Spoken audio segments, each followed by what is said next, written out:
Imaginez-vous un instant que pour vous promener dans la rue, il vous fallait passer un test de beauté.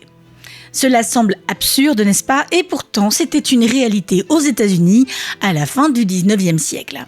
À cette époque, dans plusieurs grandes villes américaines, les lois connues sous le nom de Ugly Laws, ou lois contre la laideur, étaient en vigueur.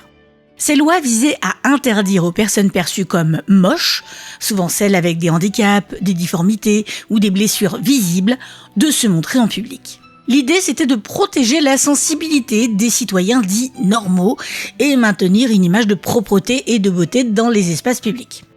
Ces lois qui nous semblent aujourd'hui choquantes sont un triste reflet des préjugés de l'époque. Elles sont le produit d'une société qui associait la valeur d'une personne à son apparence physique et qui, par extension, rejetait la différence sous toutes ses formes. La première de ces lois fut adoptée à San Francisco en 1867 et d'autres villes comme Chicago ou New York suivirent. Les contrevenants pouvaient être arrêtés, emprisonnés et même condamnés à payer une amende.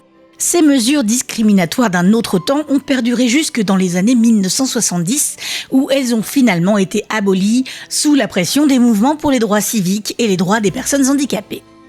Elles sont un témoignage de l'intolérance passée, mais aussi un rappel de l'importance de la lutte contre les discriminations sous toutes leurs formes.